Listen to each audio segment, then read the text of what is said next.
Next ওষুধ হচ্ছে আমাদের ডিসেন্ট্রি কম্পাউন্ড। এখন ডিসেন্ট্রি কিন্তু ওই পেটের ডিসেন্ট্রি, এটার সাথে এটার কোনো কানেকশন নাই। ব্যাকটেরিয়াটার নাম হচ্ছে ডিসেন্ট্রি ব্যাসিলাস। এখন হোমিওপ্যাথিক নাম হচ্ছে এটা ডিসেন্ট্রি কম্পাউন্ড। এখন আপনি খেয়াল করেন এই পিকচারটার ভিতরে ব্যাকটেরিয়াগুলি কিন্তু রডের মতো লাগে দেখতে, এবং তার গায়ের ভিতরে প্রচন্ড রকমের ছোট ছোট ছোট ছোট ইয়ের মতো আছে, আপনার আঁশের মতো আছে। এটা ঠিক লোমও না, আঁশের মতো। এখন কেন যত মানে হোমিওপ্যাথির যত মেডিসিন আছে, আপনার পলিক্রেস থেকে শুরু করে হোমিওপ্যাথিক যত মেডিসিন আছে নোসোড ছাড়া, প্রত্যেকটা মেডিসিন আমাদের ইমিউন সিস্টেমে রাইট পোলারিটিতে কাজ করে। পোলারিটিতে দুইটা, রাইট একটা লেফট একটা। প্রত্যেকটা হোমিওপ্যাথিক মেডিসিন আমাদের ইমিউন সিস্টেমের রাইট পোলারিটিতে কাজ করে, এবং প্রত্যেকটা নোসোড লেফট পোলারিটিতে কাজ করে। এখন কেন এই কথাটা বলা?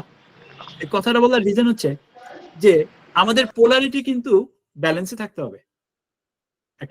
একটা হিউম্যান বডি যখন প্রপারলি কাজ করলে ইকুইলিব্রিয়ামে থাকে, তখন পোলারিটি ব্যালেন্সে থাকতে হবে।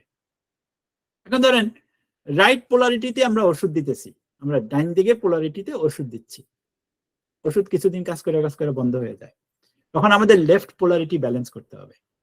সেটা যেই নোসোড দিয়ে হোক, আপনি টিউবারকুলাইনাম দিয়ে হোক, সোরাইনাম, মেডোরাইনাম, সিফিলিনাম, যেই ওষুধ দিয়ে হোক, লেফট পোলারিটিকে আমাদের ব্যালেন্সে রাখতে হবে।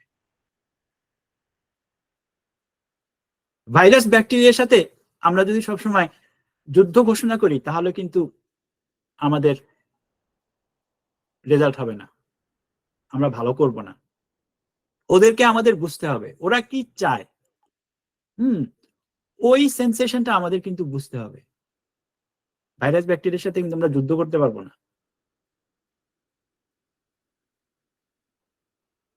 কেন যুদ্ধ করতে পারবো না? আপনারা খেয়াল করছেন, আপনারা মডার্ন রিসার্চ কতটুকু করেন আমি জানি না, কোভিডের সেকেন্ড থার্ড বুস্টারে মানুষের প্রচন্ড রকমের এন্ডোকার্ডাইটিস হইতেছে। এন্ডোকার্ডাইটিস হচ্ছে হার্টের একটা ইনফ্লেমেশন, হার্টের সিরাস লেয়ারে একটা ইনফ্লেমেশন ক্রিয়েট হয়। এটা কিন্তু কোনো অ্যালোপ্যাথি কোনো ওষুধ নাই, এন্ডোকার্ডাইটিস হলে বাসা পাঠিয়ে দেয়। আমার একটা রোগী ছিল কোভিডের সেকেন্ড বুস্টার দেওয়ার পর এন্ডোকার্ডাইটিস ছিল, আমি তাকে ওপিএম দিছিলাম, তাকে বাসা পাঠিয়ে দেওয়া হয়েছিল হসপিটাল থেকে। এন্ডোকার্ডাইটিস বলে বলছে নিজে নিজে ভালো হয়ে যাবে, কিন্তু ওই 3 মাস 4 মাস হয়ে গেছে, এন্ডোকার্ডাইটিস চায় না, মাঝে মাঝে তার এনজাইনা হয়। তাকে আমি ওপিএম দিছিলাম, কারণ সারাদিন বিছানায় পড়ে থাকতো, দরজা জানলা খুললে সারাদিন বিছানায় পড়ে থাকতো, একদম ওপিএম স্টেটে চলে গেছিল।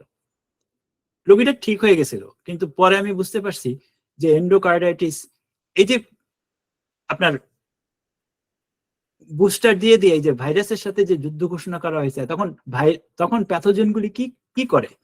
তখন প্যাথোজেনগুলি যেটা করে সেটা হচ্ছে সে তার নিজের রাস্তা বের করে নেয়। নিজের রাস্তা যখন একটা প্যাথোজেন বের করে নেয়, তখন সে যেই কোনো অর্গানে দেয়া সে ইনফ্লুয়েন্স করতেই পারে। সো আমরা যদি সবসময় যুদ্ধের মন মানসিকতায় থাকি, তাহলে কিন্তু আমরা লুজ করব। সো এই ধরনের ব্যাকটেরিয়াগুলির সাথে আমাদেরকে বুঝতে হবে ওদের যে এনার্জি লেভেল আছে, ওই এনার্জি লেভেলে যদি যাই আমরা কথা বলতে পারি, তাহলেই কিন্তু ওদের সাথে আমরা কথা বলতে পারবো। এবং সেটা হোমিওপ্যাথি ছাড়া অন্য কোনো প্যাথিতে সম্ভব আছে বলে আমার মনে হয় না। কারণ ল অফ সিমিলার্স, যেটা ল অফ সিমিলার্সেই আমরা ওদের এনার্জি লেভেলের সাথে কথা বলতে পারি। অন্য কোনো লতে এটা পসিবল কিনা আমি জানি না। যাই হোক, ডিসেন্ট্রি কম্পাউন্ডের মেইন থিম হচ্ছে performance anxiety, anticipatory anxiety, Argentum style. Argentum যদি চিন্তা করে যে আমি যদি গান না গাইতে পারি শিল্পী, তাহলে কিন্তু আমার কন্ট্রাক্ট বাতিল। পারফরমেন্স এংজাইটি, প্রচন্ড রকম ভয় থাকে ওই এংজাইটির উপরে বেসিস করা, মানে পারফেকশন কিভাবে আসতে হবে, অলমোস্ট কার্সিনোসিন টাইপ, যে পারফেকশন কিভাবে আসতে হবে, ওইটার এংজাইটি করতে করতে জীবন শেষ। প্রচন্ড অ্যাজিটেশন হয়ে যায় এই ধরনের মানুষের, কোনো রকম প্রবলেম যদি হয়, তার স্কেডিউলে যদি কোনো রকম প্রবলেম হয়, তার কোথাও যাইতেছে, রাস্তায় ট্রাফিক লেগে গেল, প্রচন্ড রকম রেস্টলেসনেস থাকে, তার মেন্টাল রেস্টলেসনেস, এটা অটিজমের ভিতরে দেখা যায়। টিক্স থাকে যেটা যেটা ম্যাসকিউলার আপনার নিউরো ট্রান্সমিটার গুলি, মাসেলের ভিতরে যে নিউরো ট্রান্সমিটার গুলি আছে ওগুলি আপনার সিম্প্যাথেটিক নার্ভাস সিস্টেম থেকে আপনার প্যারাসিম্প্যাথেটিক নার্ভাস সিস্টেমে আপনার কন্ট্রোলে চলে যায়, তখন টিক্স দেখা দেয়। সিম্প্যাথেটিক নার্ভাস সিস্টেম হচ্ছে আমরা যেই আমাদের বডি ফাংশন, এই যে আঙুল নাড়তেছি, এটা সিম্প্যাথেটিক নার্ভাস সিস্টেম। কিন্তু পেটের ভিতরে যে পেট গুড়গুড় করতেছে, আপনি পারবেন পেট গুড়গুড় কমাইতে? পেটের গুড়গুড় আপনি চাইলেই কি পেটের গুড়গুড় কমে যাবে? কমবে না, কারণ সেটা প্যারাসিম্প্যাথেটিক নার্ভাস সিস্টেম। ওই নার্ভাস সিস্টেমের উপরে আমাদের কোনো রকম কন্ট্রোল নাই। টিক্স ওখান থেকে আসে। ডিপ্রেশন, তাহলে আমাদের ডিকম্পেনসেটেড স্টেজটা হচ্ছে যখন সে রোগে ভুগে আর কি। ডিকম্পেনসেটেড স্টেজটা হচ্ছে যখন রোগ এসে গেল, সেটা ফাংশনাল ডিজিজ হইতে পারে, আপনার প্যাথোলজি হইতে পারে, দুটোটাই হইতে পারে। যখন সে ডিকম্পেনসেটেড স্টেজে আসে তখন সে ডিপ্রেসড হয়ে যায়। তখন আমরা মেন্টাল সিমটমটা দেখি যে এই প্রচন্ড ডিপ্রেস, মাইন্ড ডিপ্রেশন ইয়ে করলে আপনি সতে সতে ওষুধ পাবেন রেপারেটরিতে। কিন্তু ওই ডিপ্রেশনটা কই থেকে আসলো, এই কোথার থেকে আসলো, এটা ফিগার আউট করতে হলে আমাদের হিস্ট্রি নিতে হবে, তাই না? তো হিস্ট্রির ভিতরে যদি এরকম আসে, ধরেন হিস্ট্রির ভিতরে আর্জেন্টাম মেটালিকাম আসলো, কিন্তু আপনি আর্জেন্টাম মেটালিকাম দিলাম আমরা, দেওয়ার পরেও কিছু হইলো না, তার পেটের সমস্যা আছে। আমরা যদি ডটস গুলি কানেক্ট করতে পারি তাহলে আমরা হয়তো ডিসেন্ট্রি কম্পাউন্ডে পৌঁছাইতেও পারবো, অসম্ভব কিছু না। এংজাইটি, বিরাট problem anxiety, performance anxiety, argentum nitricum, lycopodium, silica, প্রচন্ড এংজাইটি। সিলিকা চিন্তা করে, সিলিকার এংজাইটিটা হচ্ছে দুনিয়া আমাকে নিয়ে কি চিন্তা করবে, আমি যে জামাটা গায়ে দিলাম আমার ক্লাসমেটরা কি বলবে, আমার কো ওয়ার্কাররা কি বলবে, হ্যাঁ আমি রাস্তা বেরোলে মানুষে আমার কি বলবে, ভাই আপনি একটা হলুদ কালারের শার্ট কিনে আনছেন, ভাই কোথা থেকে পাইছেন, আমার অ্যাড্রেসটা বলেন, আমিও যাই একটা হলুদ কালারের শার্ট কিনি। এর মানে হলো সে আমাকে নিয়ে তুচ্ছতাচ্ছিল্য করলো যে আমি একটা হলুদ কালারের শার্ট জামা গায়ে দিছি। এটা হচ্ছে সিলিকার এংজাইটি। এটা যখন আমি চিন্তা করি আমি ফেল করব, আমার ফেল করা ছাড়া কোনো গতিই নেই, ওইখানে আমরা ডিসেন্ট্রি কম্পাউন্ড চিন্তা করতে পারি। তারা সবসময় পরীক্ষায় টপ স্কোর চায়, ওইটাই তাদের এংজাইটি, যে মরিয়ার বাঁচি আমাকে কিন্তু A++ পাইতে হবে, গোল্ডেন A+ পাইতে হবে, এটা হচ্ছে তাদের মেইন এংজাইটি। এদের কিন্তু অনেক ডিমান্ডিং প্যারেন্টস থাকে, এটা বাংলাদেশে প্রচন্ড বেশি প্রমিনেন্ট, তাই না? বাবা মা বলে যে তুই পড়বি নাকি, তুই সারাদিন পড়বি, সকালে ফজরের থেকে শুরু করে রাত্রে এশার নামাজে পর্যন্ত পড়বি, তারপরে খাওয়া দাওয়া করে 10টা পর্যন্ত পড়ে তারপরে বিছানা যাবি, আবার সকাল 6টার সময়টা পড়া শুরু করবি। প্রচন্ড ডিমান্ডিং প্যারেন্টস। বাবা মা সন্তানরে ডাক্তার ইঞ্জিনিয়ার বানানোর জন্য মাথাটা খারাপ হয়ে যায়। এটা হচ্ছে প্যারেন্টাল ডিমান্ডস।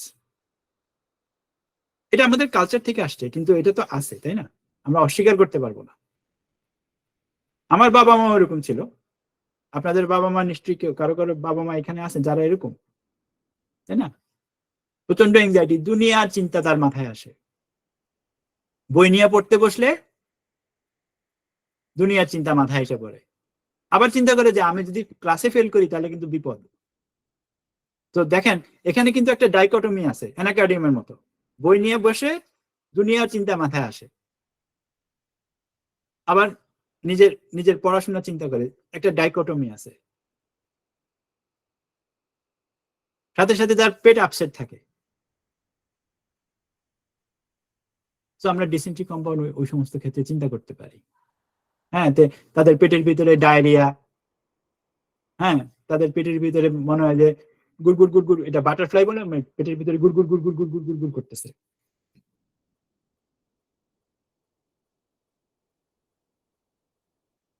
পরীক্ষার আগে, বিয়ে শাদীর আগে, কোনো জায়গায় যাওয়ার আগে, পরীক্ষার আগে হইলো আপনি জেলসিমিয়াম দিলেন অথবা আর্জেন্টাম নাইট্রিকাম দিলেন, কিছু হয় নাই, তখন আমরা ডিসেন্ট্রি কম্পাউন্ড চিন্তা করতে পারি। জেলসিমিয়াম আর্জেন্টাম নাইট্রিকাম দিয়ে যখন কিছু হয় নাই ওই রোগে, তখন বুঝতে হবে যে প্রবলেমটা আরো ডিপে। এখানেই হচ্ছে বাউল নোসোডের আপনার বিউটিফুল একটা পার্ট। প্রবলেম কত ডিপে। ডাক্তার সাহেব আপনি তো ওষুধ দিছিলেন, এই আমার মেয়ে তো পরীক্ষার আগে তো এ তো সব মানে মনে হয় যে সব ভুলে খায় বসে আছে। আপনি চিন্তা করতেছেন যে আর্জেন্টাইন নাইট্রিকামের মতো ওষুধ দিলাম, কিছু হইল না, সর্বনাশ। তখন চিন্তা করতে হবে যে তার সত্যিই তার ভিতরে প্রবলেমটা আরো ডিপার।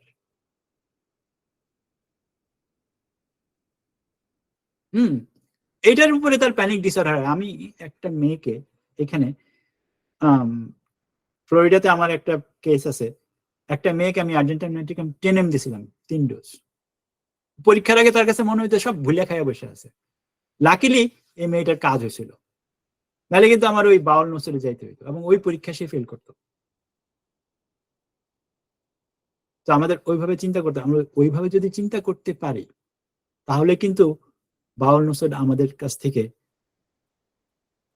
রোগীরা অনেক উপকার পেতে পারে।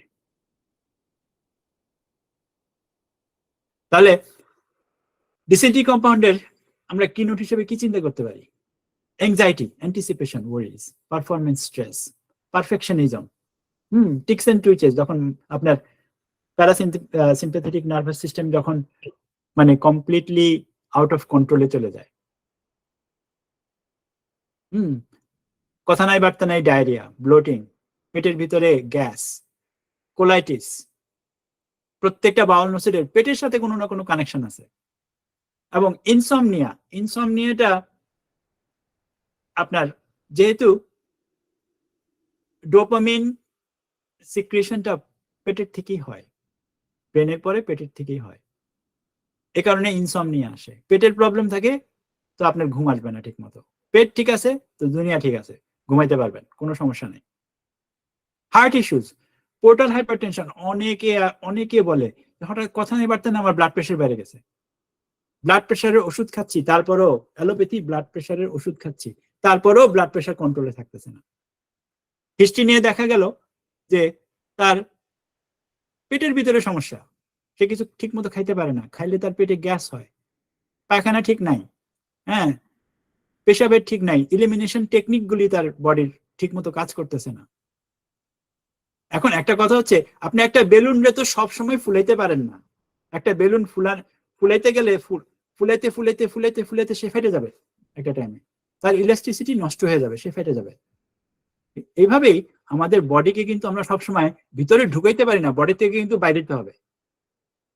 এবং বডি থেকে বাইরে হওয়ার 3টা প্রাইমারি টেকনিক: পেশাব, স্টুল, পায়খানা এবং ঘাম,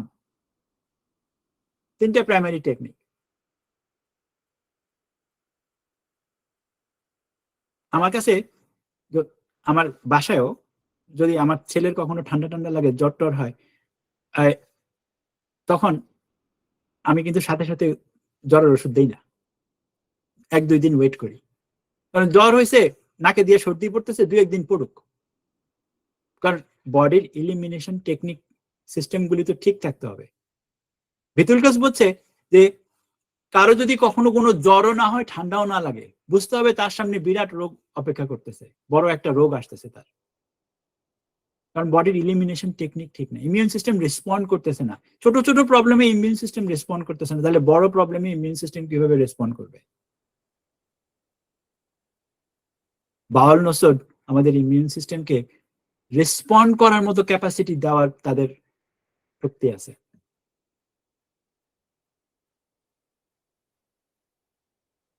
সত্যি আমি আমি আপনাদেরকে বলি, আমি বাউল নোসড নিয়ে কিন্তু প্রচন্ড বেশি ফ্যাসিনেটেড। কারণ আমি যতগুলি রুগীকে দিছি, কিছু না কিছু উপকার, এবং লং টার্ম কিছু না কিছু উপকার আমি তাদের কাছ থেকে পাইছি। আমার নিজেকে আমি নিজে প্রেসক্রাইব করে, আমি মর্গান গার্টনার 4 ডোজ খেয়েছি, বললাম না একটু আগে, আমি অনেক ভালো উপকার পাইছি লাইকোপোডিয়াম থেকে।